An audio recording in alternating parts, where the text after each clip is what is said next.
and welcome to a new season. No, same season, new term of Dig Deeper. We are here with Dr. Stephen Backhouse. Stephen, it's lovely to see you after a cold and grey summer, unfortunately. I know, but hey, it's nice as always to see you.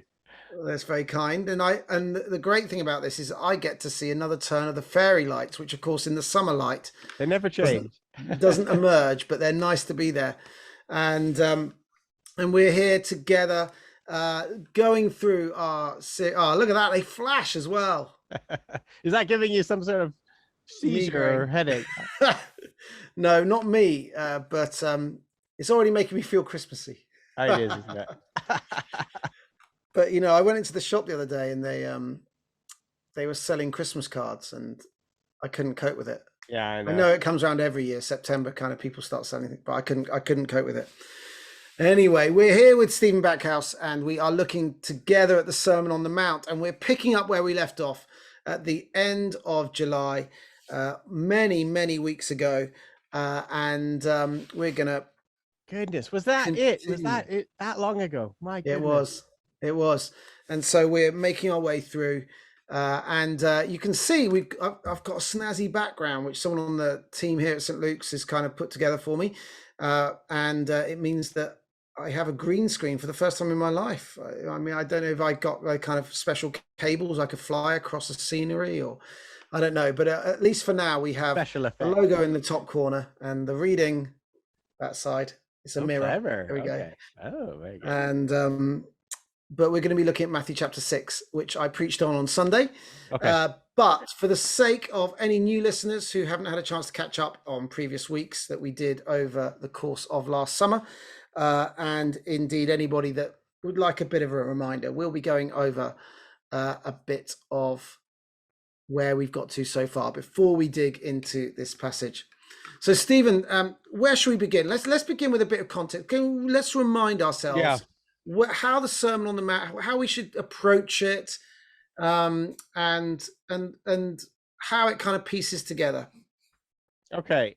Well, if you will remember that the Sermon on the Mount is not, it's not meant to be taken just Matthew 5, 6, and 7 out of context. It's in there on purpose. So in Matthew 4, we see Jesus has collected together a group of people. There's a whole crowd of people that are around him, and he goes up to the mountainside and he begins to teach. But in Matthew 4, the crowd is very explicitly and deliberately made up of a lot of different types of people. And if you look at Matthew 4, you'll see there's Gentiles and Romans and elites and working class and poor and Jews of all different types as well, and Samaritans. There's a lot of different people are called to be part of the crowd that is listening to Jesus. And what he's done in Matthew 4 is he said, repent, for the kingdom of heaven is at hand. And repent means change your ways. Change your ways. Come out of your old ways. Come out of your old kingdoms and come into the new kingdom. Yeah. So that's what he does. And people say, okay. And then the crowd follows him. And then he stands up and he says, right, now that you're in my new kingdom, this is how we act. This is what it looks like. Because kingdoms have manifestos, kingdoms have laws and agendas. And this is the Sermon on the Mount. And it's deliberately presented as kind of like a Moses presenting the 10 Commandments to the people of Israel in the book of Exodus. We have Jesus. Matthew very deliberately uses language that's evocative of Moses to sort of show Jesus as like teaching the new people a new set of rules, as it were. Okay. Yeah. And the set of rules has a very different feel to the 10 Commandments, but they are presented as that kind of document. Yeah.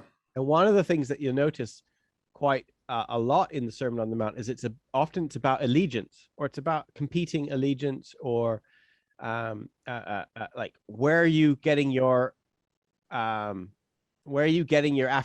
from? Who are you allegiant to? Who's affirming your identity? Who are you acting for? And of course, when we think of allegiance, we often think of swearing allegiance as a kind of a giving away of our power to something. You know, we are coming under the authority of something, and that kind of echoed as we journeyed through Mark's Gospel this time last year. The kind of constant Jesus calling people out of the power structures that they were Clean your Yeah, and armpit. he very explicitly says, don't swear allegiances to things. And Yeah. when he says don't make oaths, it isn't just private oaths between you and me. It is very specifically the kind of public oaths that we all recognize today as things like the Pledge of Allegiance to a flag, or when you swear in a courtroom, or when you make a pledge, when you made a pledge to the Queen when you became the vicar. Yeah. I'm sorry to tell you, John, that is the kind of oath that Jesus said he didn't want his people to do, because they're Yeah. about binding yourself to another type of institution or kingdom. Yeah.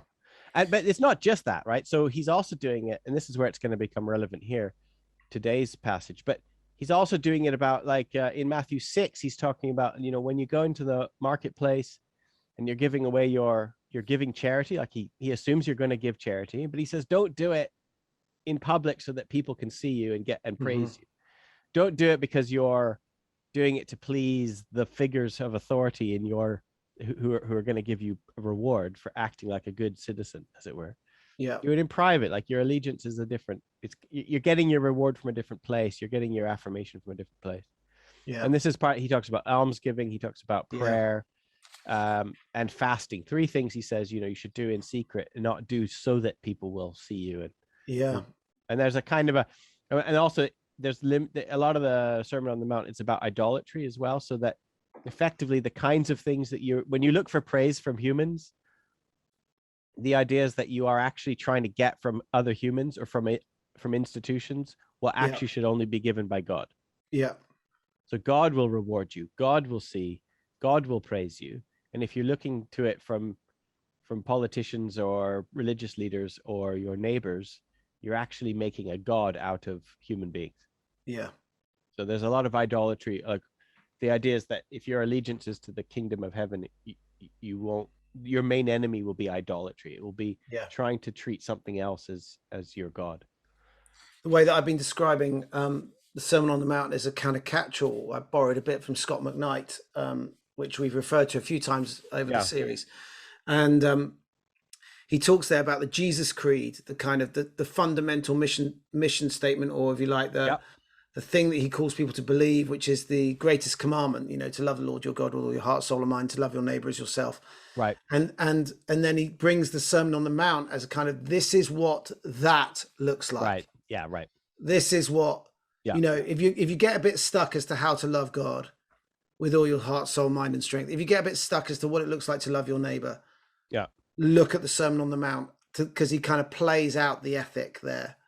It's funny because we often kind of I think Christians we're trained to think that, like, idolatry is some kind of theological, mystical concept, and ethics is some kind of practical, real world concept. Yeah. And we don't sort of see how they fit. Whereas they're the same thing. Like, who you worship or how what you allow to speak into your life is affecting your actions. Yeah. And this plays out in the Sermon on the Mount all the time, but it also plays out in real life. So if you think about, or in our modern life, so you think of, like, pretty much without fail, anytime Christians want to disobey or divert themselves from the way of Jesus, it's usually because they're justifying that based on, well, it's better for our country if we do this, or it's better for our family if we do this. Yeah. So they always put an institution. It's better for our church if we treat people like crap, because that's what our church needs to continue. And so you're just always getting somebody's putting an allegiance to their institution above the way of Jesus, which is idolatry, but it's where ethics and idolatry are the same thing. Yeah, it's interesting. Yeah. Yes, because actually the ethic of how we are to live our life, like you said, is rooted in what we choose to worship, what we choose to elevate in our life. Well, that's what Jesus is going to say in our passage today. Where your treasure is, your heart will be also. Yeah. Yeah. Okay. Yeah. So we made our way through the early part of the Sermon on the Mount. Like you said, everybody is gathered. And we started with the Beatitudes. What was the word? I can't remember what the phrase was used to describe, Beatitudes has got a word that we don't use all that often, but what was I'm trying to work out what the phrase was that we. Yeah, the word is makara. So I'm so sorry, I can't pronounce Greek correctly, but it means blessed or divine favor. Yeah. Okay. Yeah. Yeah. So it's a mark of Jesus saying, I'm going to bestow, I get to choose. Normally it's like something only the divine can do. And here Jesus is the one doing it, which is a kind of a clue as to how Jesus was seeing himself. Well, and obviously will be causing rankles from those who will be hearing Yeah, it. yeah, exactly. And then I thought it was really interesting. We talked a lot in the early episodes about what it means to fulfill the law. You know, Jesus said, "I didn't come to abandon the law; I came to fulfill it. I didn't come to abolish it; I came to fulfill it." Right. And what that looked like for Jesus, the fulfillment of that is, yeah. And then he goes into that the kind of repetitive rhythm that he went into. You have heard it said this, Right. but I say to you. And it seems like he's getting the kind of the essence of what those laws were there in the first place for. Yeah, the argument that the kind of tack that Jesus is taking is not like, oh, these old laws, you don't need them anymore. Here's some new stuff. It's more like, oh, here's some old laws. Let me tell you something even older. Let me tell you how they originally were, or let me go back to the most oldest law. Yeah. So he is, you have to, don't downplay it. He is actually quite subversive of it. I mean, he really is sort of changing a lot of what commonly is understood by these laws. And he is on a bit of there is a mission. He's reforming them, but he's not reforming them by saying, oh, they're just old, we don't need them anymore, here's the new stuff. He's saying, no, they were here for an original purpose, which we have now corrupted. Let me show you the original purpose. Yeah. And at every level, they go further. Yes. They ask more of us. He's not what you might call a sort of a typical liberal or somebody who says, oh, the times have changed, we don't need to stick with these old laws anymore. He's not like that. To hear Jesus isn't heard like him saying, oh, we don't need this stuff anymore. He's actually like almost harsh, not harsher, but he raises the bar even higher. Famously, like you've heard that it said don't murder, but I tell you, even if you have anger in your heart, it's as if you murdered somebody. That's not a typical kind of liberal position. No, and if you've got lust, you've already committed adultery, right? That kind of. But of course, I would hasten to add, it's not a typical conservative fundamentalist position either, because the fundamentalist position would be like, well, here's the letter of the law, here's what it says, this is what it means. Whereas Jesus is like, oh, you have heard that it was said, but I tell you, and he does actually make an approach to this thing that is not literalist and biblically literalist at all. So he's not a conservative either. But what he's saying is you've missed the reason it was there in the first place, isn't he? Yeah. It's that kind of, I'm the guy. Completely missed the point. Oh yeah, and by the way, I am the fulfillment. I'm the guy. Yeah. It's not like let me tell you what teachings are the fulfillment. It's I am the fulfillment. Embodied fulfillment of the law. Yeah, I'm the fulfillment. So that's pretty big thing to say. And it goes back to that, which we looked at quite a lot in Mark's Gospel, where he talks about, follow me, put your trust in me, all that kind of stuff. It was all about when it comes to following Jesus, it's about following him, not following another list of rules. It's this constant personification. Yeah. With it and centralizing the entire Old Testament as we have it, the scriptures as they had it, on himself. He's saying, guys, it is being fulfilled in your hearing, as he says in Luke chapter 4. Yeah. When he reads Isaiah 61, that's because he's arrived, not because it just so happens that he's that something he's about to say has been fulfilled. It's him. He is the embodiment of it, of all the promises. And a lot of people really liked it. I mean, there is a kind of this has led towards a kind of an anti-Semitism, anti-Judaism, in like, Jews are all about the law, Jesus is all about grace. That's a kind of a typical evangelical line, but it's not actually true. And it's not true that all the Jews, because there's a lot of grace. What happens is Jesus affirms the grace that one finds in the Hebrew scriptures. He's not against all Hebrew scriptures. He affirms the grace, the salvation by grace alone. He affirms that, and he finds it in the Hebrew scriptures, for example. Yeah. So he's not like introducing a new idea. He's shining a light on an old idea and saying, this is the one I want you to look at. Mm-hmm.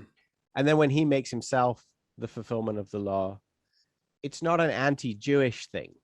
A lot, like everybody in this story, from soup to nuts, is Jewish. Everybody, all the named characters are Jewish. Everybody writing these scriptures are Jewish. The early Christians are Jewish. So it's not an anti-Jewish thing. It's that a certain group, the Judaizers. It's a very specific kind of name, Yeah. which is much more of a sort of a political faction. They're almost the kind of nationalist Jews as opposed to Yeah. just Jewish people. Yeah. They're the ones whose authority is being threatened by Jesus when he says Yeah. things like, "It's all about me now." Yeah. And they're the ones that are trying to kill him. It's not like all Jewish people everywhere are killing No. Jesus. It's the ones whose power, the elites Yeah. whose power is being threatened. They're the ones who are trying to kill Well, him. and of course, as the early church discovered that actually there's a, you know, they all came from a Jewish background. You know, most of the early followers were Jewish, and they had to wrestle with that as the early church as to what degree do you need to be Jewish to also be a Christian. Right, and which is why this stuff about like the fact that Jesus is just constantly centering himself with relationship to the law, to the Hebrew scriptures, is really important. You know, it means that is, if you center yourself on Jesus, then you have to have a relationship to these things. Yeah. But that doesn't mean, now you get a lot of sort of messianic Christian types they're Christian, but then they just do all the stuff in Leviticus or Deuteronomy or whatever, and that's a weird too. That's missing the point as well. So it's a fine line to everyone's missing the point. Stephen, completely tangentially, I loved a little phrase that I don't think I've ever heard anyone say before. You said from soup to nuts. You've never heard that before? I've never heard that phrase before. Is it a Canadian phrase? No, it's actually British. Is it? Yeah. I've never heard that phrase before. I'm probably going to get people emailing in. A full course meal starts with soup and it ends with nuts and nibbles at the end. I'm going to challenge myself to use that in everyday parlance tomorrow. Just find a reason. I'm doing my shopping or I'm meeting with a friend, and I'll slip it into conversation and see if they comment. So so we got through the fulfillment of the law, and then we moved on to murder, which we talked about, and reconciliation, which is critical here. And then of course it talks about adultery and lust, and that but of course we must remember about that is the elevation of women in this bit.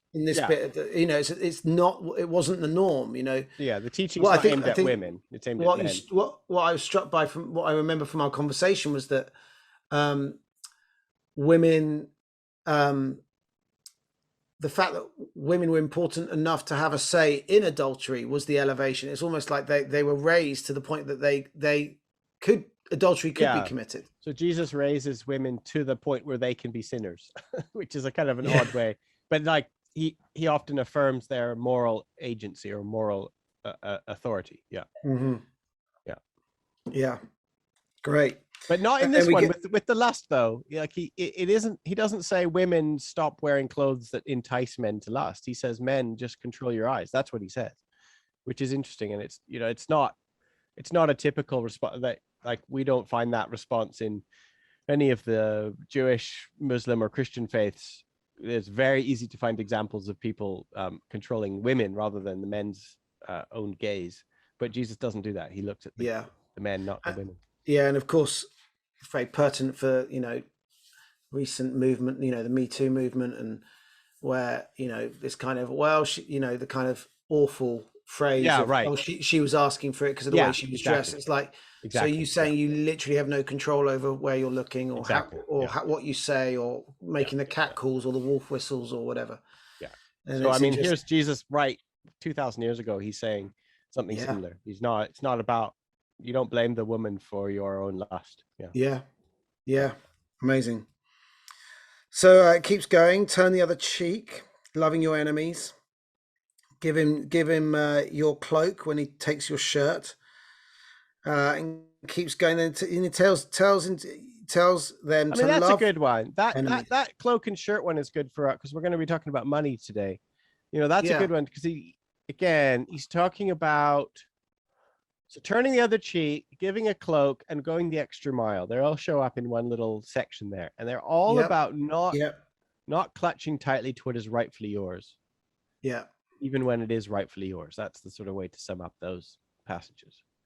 So you don't, even though you rightfully are allowed. In fact, the Old Testament law commanded you to take eye for an eye and a tooth for a tooth and a life for a life. Hmm. And Jesus says, even though that is your right, and in fact you are commanded to do it, I don't want you to do it. Yeah. And likewise the coke and the cloak and the going the extra mile. Those are all things that you are well within your rights to refuse. Yeah. And Jesus says, no, I want you to do them. So the Yeah. idea is that you are not fiercely organizing yourself around protecting your own rights. Yeah. Which is a social political way to act, right? Think about how often our Christians today are what really animates them is defending their own rights against other people. Yeah. So that's what animates so much of our activity. Well, in large part because they're aware of what they are losing, and particularly in the public arena, right. And so they're fearful about losing it, and so then they do a whole lot of stuff and they energize themselves and throw resources at it. And you're like, yeah, no, you are. So the thing with Jesus where he's really uncomfortable is he's like, yeah, you are being abused, you are being taken advantage of, but I don't want you to fight back, or I don't want you to do what it takes to destroy your enemies. And that's a hard thing to hear. So it's curious. It's one of these kind of odd, non-common sense ways of organizing your kingdom. I was thinking about that because obviously it's a difficult subject, but obviously we recently remembered 20th anniversary of the 9/11, and been watching a documentary on Netflix, which is kind of the surrounding political climate, kind of both in terms of Afghanistan and the rise of the Taliban and Al Qaeda, and it's really quite interesting. Yeah. And just today I was actually finishing a little bit of it where Bush Jr. is gearing up to retaliate, and they get some vox pops from Joe Public. Yeah. And it's full of vengeance. I mean, and to a degree, I don't want to take that away from the grief and the anger and so on that people would have experienced with 9/11. But it was very interesting that what they chose to represent in this documentary, at least, was many voices saying, bomb them, they'll pay for it. Yeah, of course. We need to smite them. It's that kind of. Oh yeah. And I was called to mind the conversation we had around loving our enemies and what would be the Jesus mandate at this point. Yeah, and I know of many Christian leaders during that time that lost their jobs because they actually just were trying to obey Jesus during that time, but they were so against the prevailing mood of their own populations that they ended up being hounded out of jobs or losing. They were persecuted, and they were persecuted by other Christians. Yeah. Well, there's one woman who in this documentary is interviewed, and she's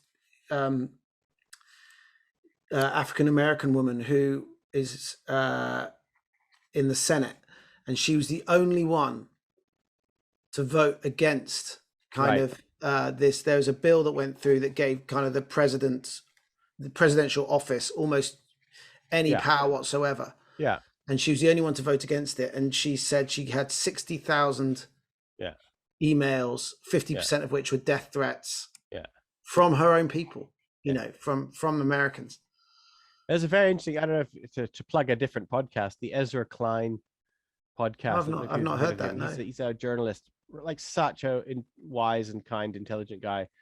And he's a New York Times columnist, but he has this podcast, and he's interviewing somebody very recently about the 9/11 and talking about that, and about how this historian is a real historian or an analyst of the 9/11 phenomenon, and he's like he's a lefty progressive kind of guy, but he's saying you got to point out that everybody, this was a hugely bipartisan thing. Everybody agreed we got to take revenge. Everybody apart from this one African American. Exactly. And the bloodlust was high, and it was on all sides, and it was not just one side, and everybody united, and we united out of revenge and fear, and we discounted all the other options except the ones that looked like we were going to get our revenge.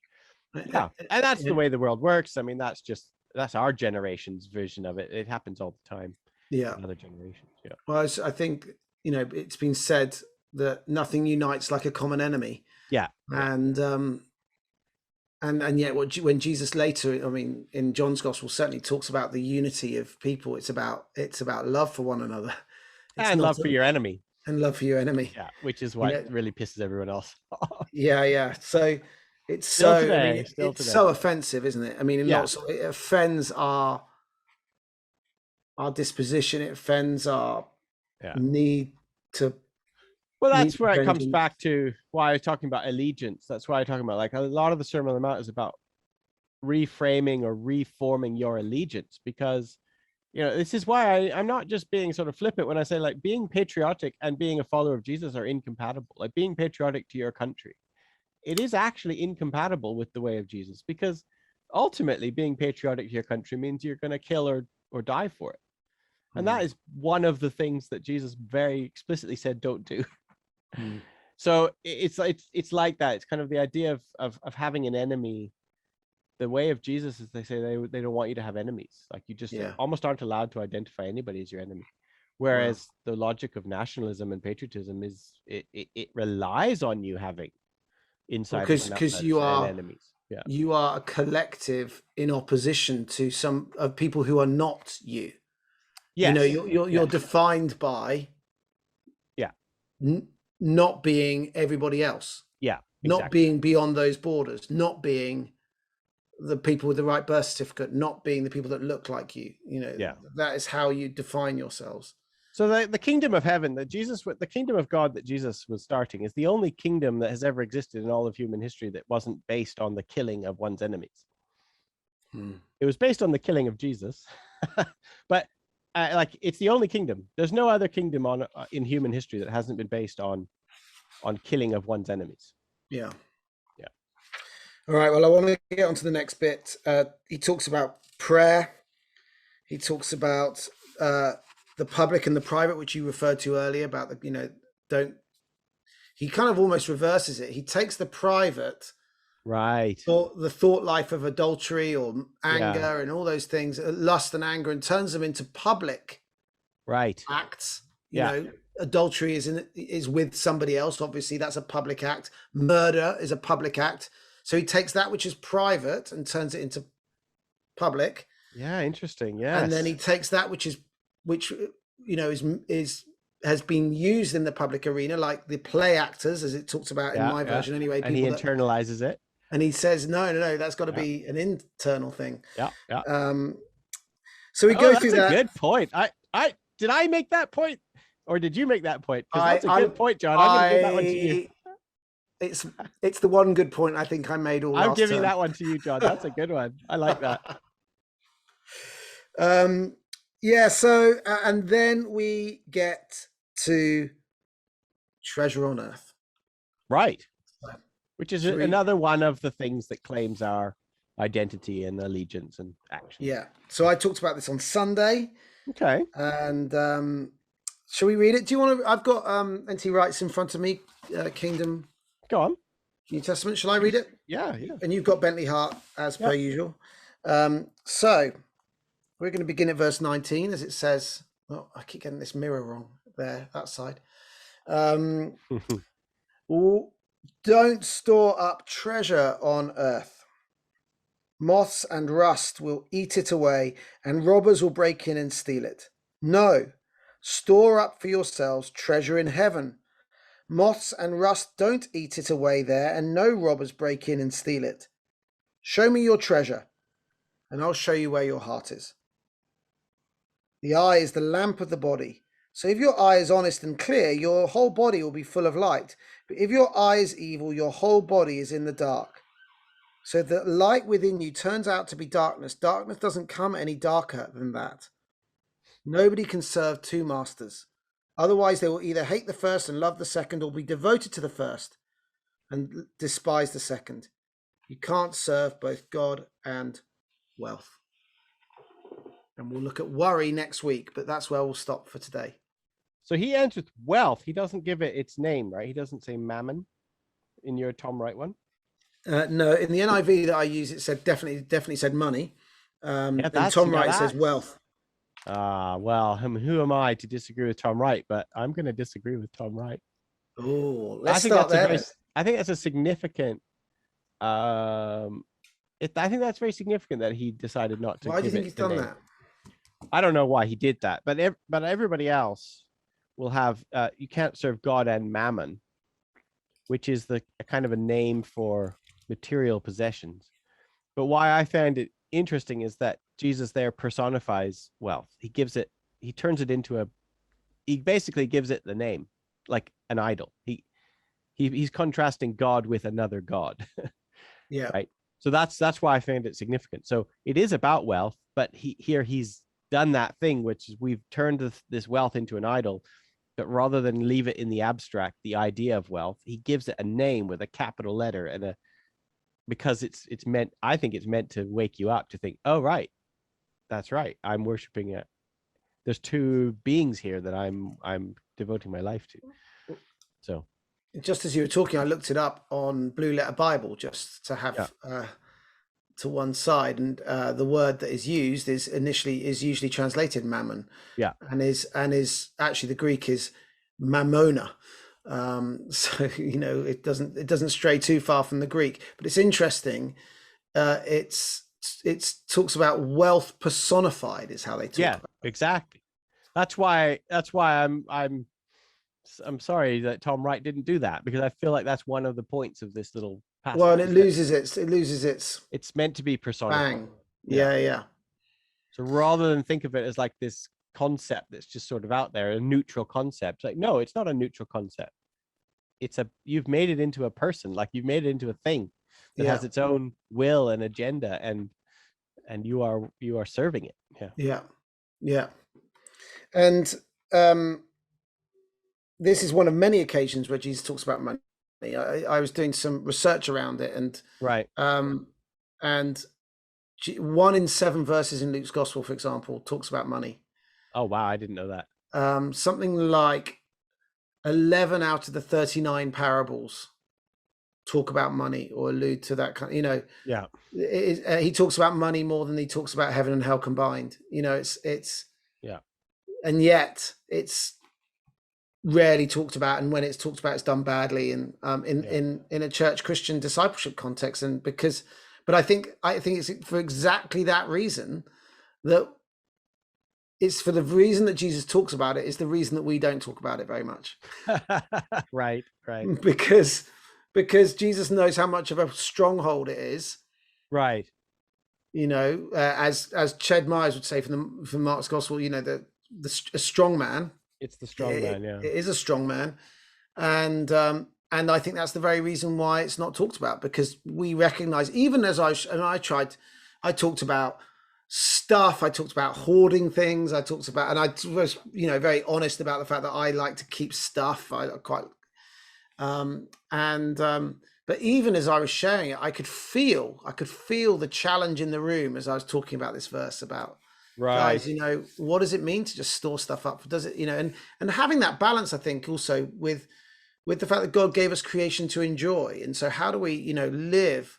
And I think it goes back to that very it's about idolatry. That's what I talked about. I said, if it's something that we're worshiping, if we are giving value to it, if we are giving something of ourselves to it, Yeah. even our sense of identity being drawn from it.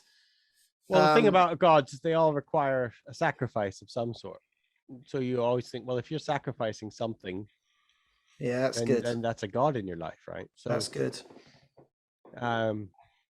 Yeah, and I think the idea that idolatry, we always say, oh, money can become an idol, and we haven't sort of paused to think how it has been our idol for a long time. Yeah, you're right. It can become one, and it was one for us for thousands of years. Like Yeah, it has formed it has been the thing that has shaped our identity much more yeah, than the God who gives, or the God of mercy, or the God of grace. Like it's the God of money that has shaped us much more. yeah. And I Did think you, in your sermon, did you talk about the difference between wealth and riches? Did that come up at all? no, I didn't. Go on, let's go there. Because I think it's an important concept. I think that you don't like find it in your English Bibles. I don't like, it doesn't sort of like differentiate very well into English, but there's two concepts which the Bible is talking about, the Hebrew scriptures as well. And I think in general, you can say something like wealth is what happens when you always have enough, and Okay. riches is when you hoard more than enough. Interesting. Okay. So, so the idea would be that like having all you need, you are a wealthy person. Riches is you have kept something out of circulation. You have, by hoarding it, you've stopped other people from having it. Well, that's really good. Yeah. Okay. And so, you often have to say to these, not that it ever works because people love money, but the prosperity gospel people, you have to say like, Jesus doesn't want you to be rich. They say, oh, Jesus wants you to be rich. Like, no, Jesus doesn't actually want you to be rich. Yeah. Rich people are, being rich is a huge problem in the New Testament for Jesus and for others. And he, to the point where he calls it he gives it a name, like the name of Mammon, like it's a god. And he tells these stories about rich people and rich fools who store away in barns and that kind of thing. Again, the idea isn't like prudent savings is what he's attacking. It's the people who are hoarding, who are kind of keeping it away. And also there's a sense that they are keeping their riches in order to provide for themselves. Do you remember do you remember the Beatitudes, the poor in spirit? Do you remember we talked about what they were? Yeah. Do you remember what the choklos were? The word that he uses? They were What was choklos being the poor? Or was yeah, that... the word is choklos. I can't pronounce I don't have Greek. I can't pronounce it. But the idea is that the word even probably came from the sound it makes when you dredging up some spit. Oh, that's right. Yeah. Because they were like Yeah. the real Despised. despised. And the sort of word for them was the kind of people you would spit out on the street. And so, Yeah. but one of the things about those people, the reason they were so despised, it wasn't just that they had not enough money in the bank. It's that they didn't know where their provisions were going to come from for the next day. So that's the poor. And then when Jesus calls them the poor in spirit, he's essentially saying, well, you also don't know your resources. You might have money in the bank, but you also don't know your resources, where you're going to come from, from day to day. Like you might think you've got self-security, but you don't know. And you don't, like the Lord is the Lord who makes it rain on the just and the unjust. And you don't, you're just fooling yourself if you think you have control. And there's a sense there then that the poor, they are an economic poor, and Jesus is affiliating with them and identifying with them. And he also wants those of us, even if we aren't toklos, technically, he wants us to affiliate with them as well, because we are all people who don't actually know where our resources are going to come from for the next day, which is why you pray for your daily bread, by the way, in the Lord's Prayer. It's why being rich is bad, because being rich, for one thing, being rich when you hoard things, the reason there are toklos on the earth is because of rich people, right? You're taking out of circulation what could be given to them for their day's provision. But the other thing about the rich is that it's also bad for the rich person themselves, because they are lulled into that sense that they are in charge, or they are secure. They are providing their own security. Yeah. Which is why, like in Luke 12, Jesus tells the story of the rich fool who stores away in barns, and essentially like, I don't need anybody's help because I'm taking care of myself. And that's when the Lord says, you fool, your life is going to end tonight. Yeah. You're not in charge of your own life, Yeah. And so there's this kind of idea there about riches and wealth. Yeah. And this is why Jesus can say later on, he's going to talk about do not worry. He's like, do not worry, you're wealthy. Your Heavenly Father knows what you need. You will never, you'll get what you need. You're wealthy. That's not the same as being rich. I don't know if that makes sense, but it's it makes loads. I think the reason that we've lost that original meaning, I think, in the UK or in a Western culture for wealthy, because the majority of us, by that definition, are wealthy. The vast majority of us have, by that definition, what we need. Yeah.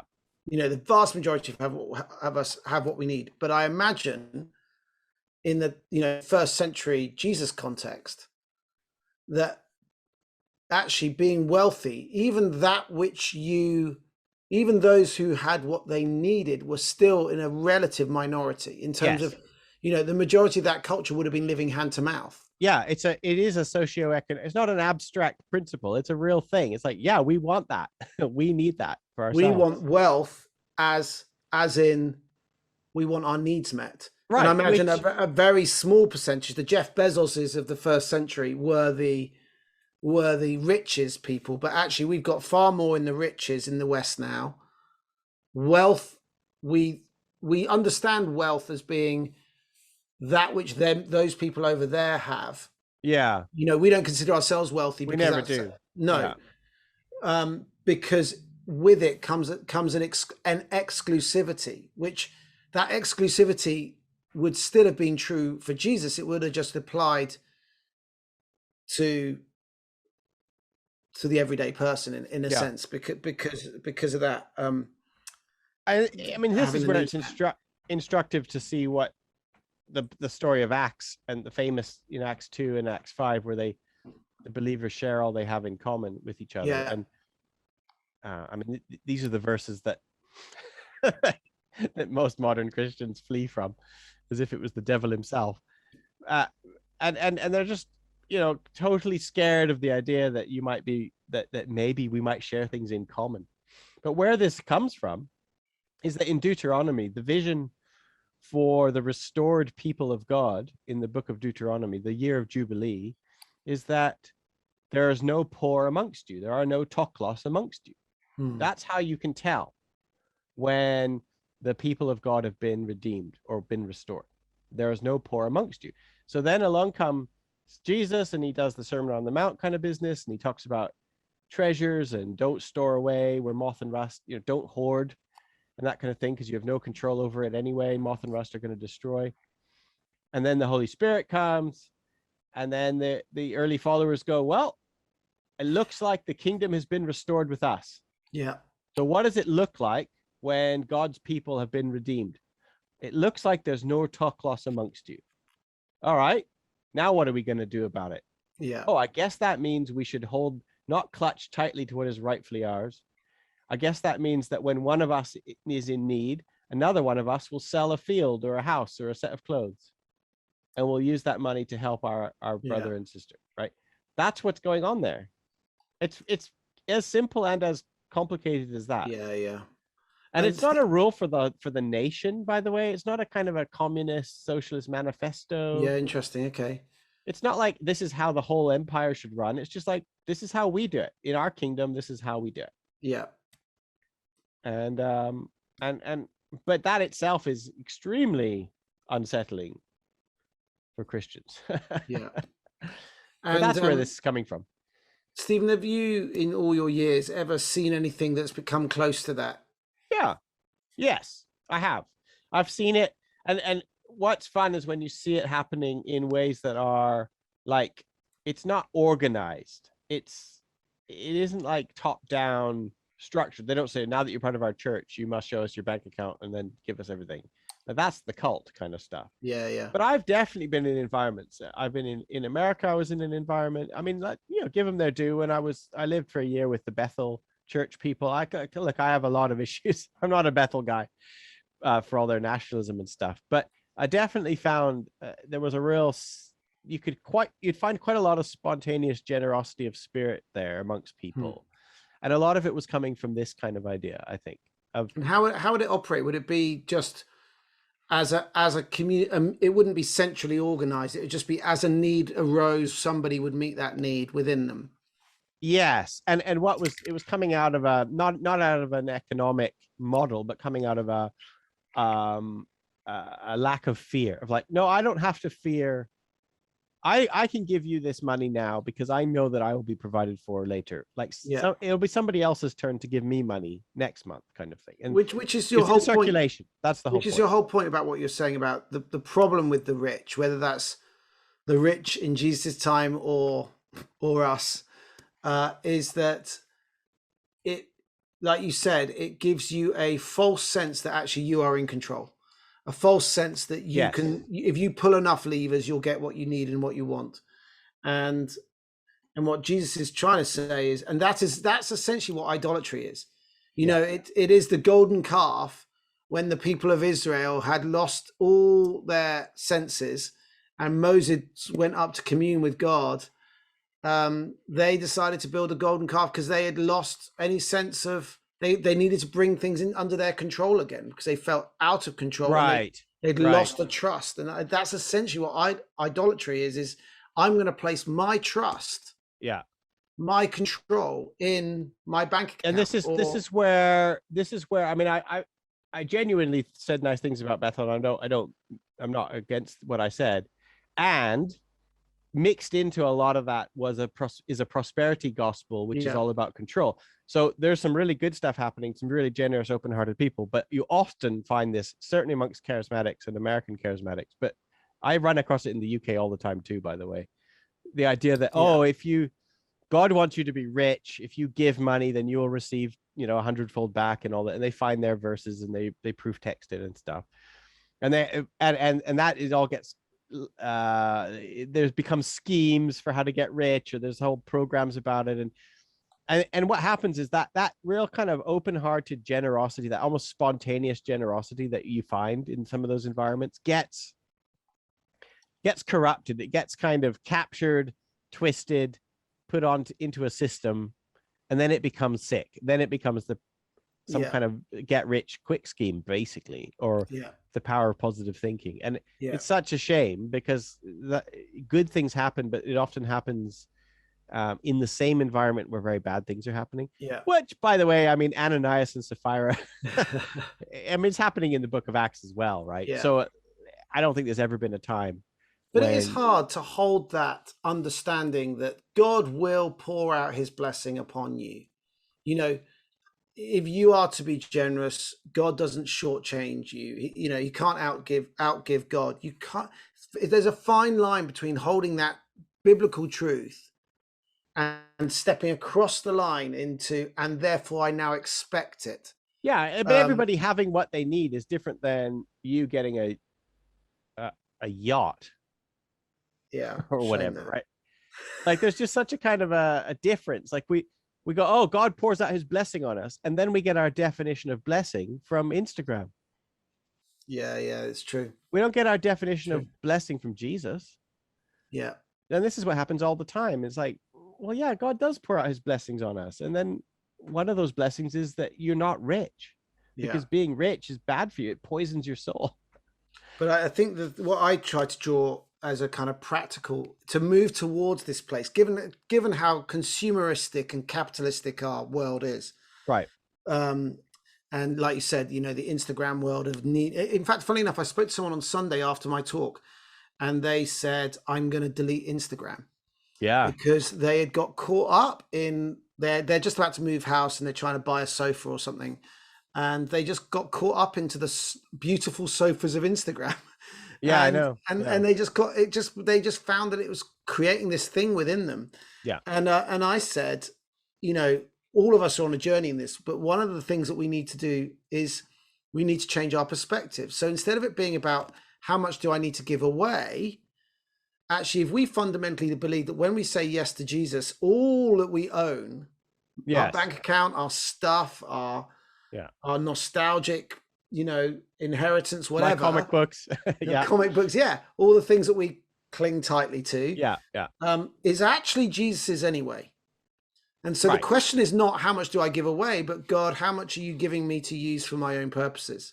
What am I using right now? Flips it round.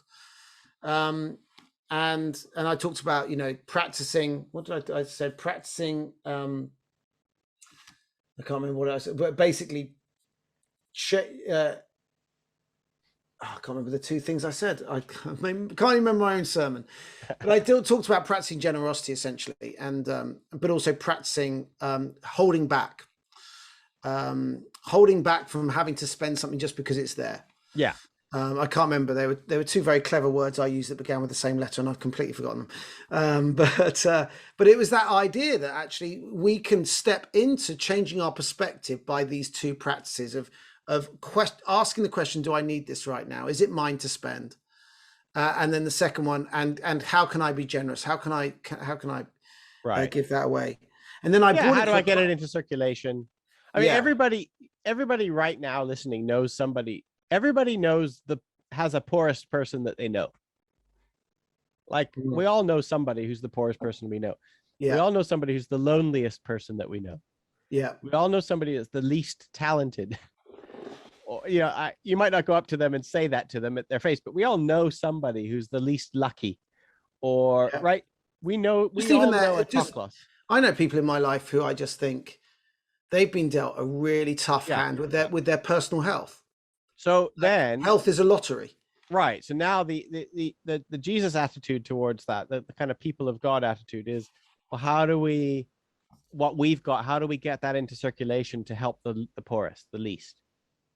We don't demonize. We don't say, oh, the reason you're poor is because you're lazy, which is what most people think today in a lot of ways.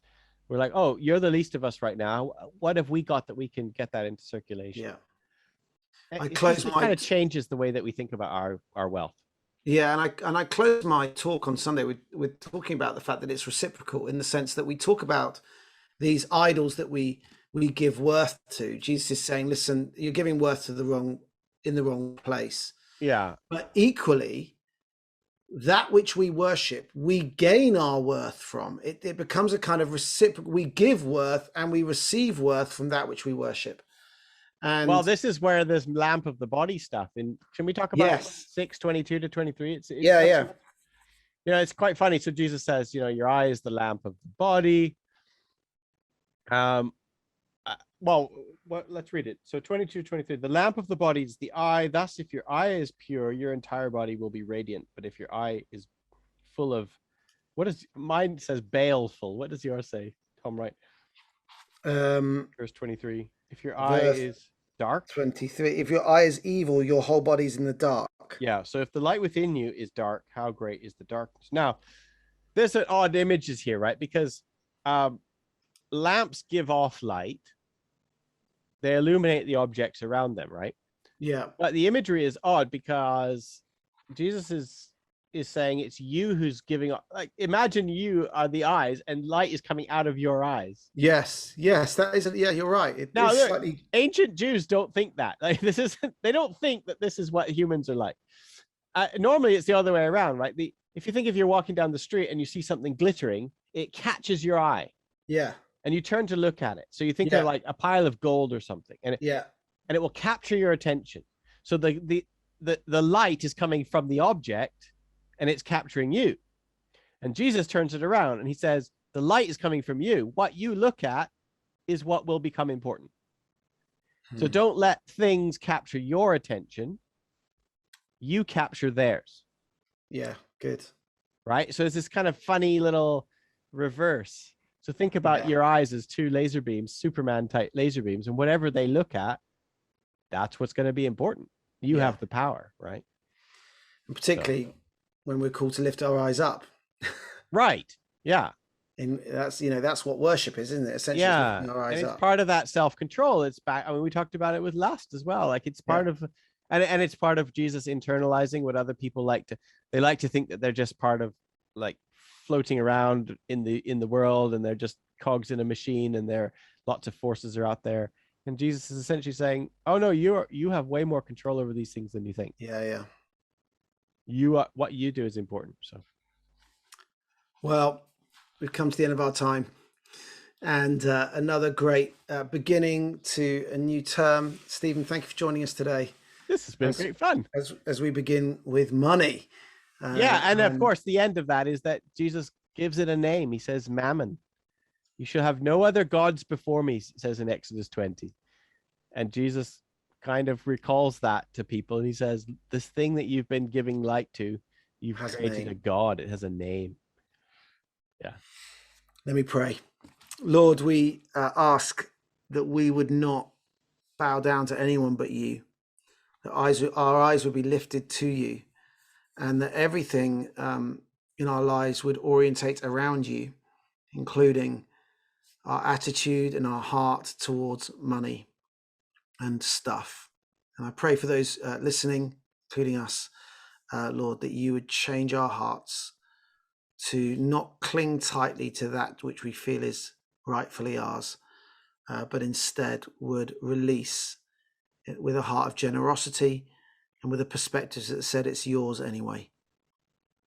So send us out from this time together, filled with your Spirit, and Lord, lead us to the places where you've called us to be generous. In your name, amen. Amen. Stephen, thank you Thanks, so Jon. much. Thanks, church. It's nice to talk with you. And we're back, and we'll see you next week. Take care. Bye. Bye.